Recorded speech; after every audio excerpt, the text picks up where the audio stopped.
I would too like to thank the people before profit for bringing this motion forward. Minister, I have an overwhelming sense of déjà vu here today, because last week I spoke passionately on PMBs around the same issue. Palestinians in Gaza have been subject to occupation and oppression for decades.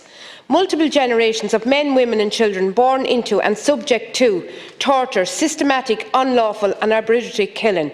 How much more carnage must Palestinian people endure before we fellow humans call halt? Halt, Minister. 14,000 plus people, according to the Gaza Ministry of Health, killed by Israeli attacks since October the 7th. Almost half of these are innocent children. I ask you, Minister, Cén Luc Atá Sheilani, what price is a child's life or anybody's life?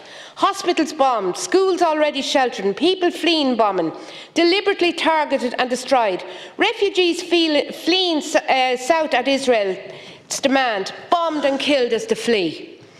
Minister, Gazans are prisoners at Israel's whim, deprived of water, power, fuel, medical supplies, basic humanitarian aid.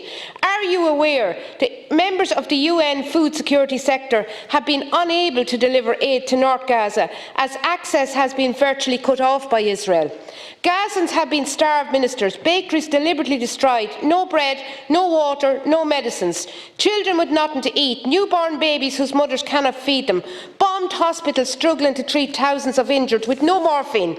Imagine having the pain of amputation or burns and a paracetamol is what you're given. Just imagine what that would be like. It wouldn't cure a migraine, let alone an amputation.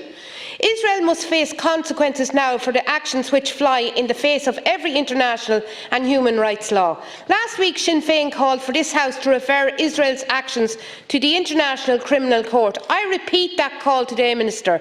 Justice and right must be served. This government needs to step up to the plate and provide strong leadership at EU level.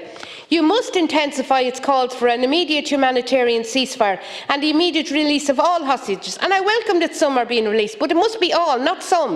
The eyes of the world are on us, Minister. Ireland is 25 years into a peace process which is the envy of this world.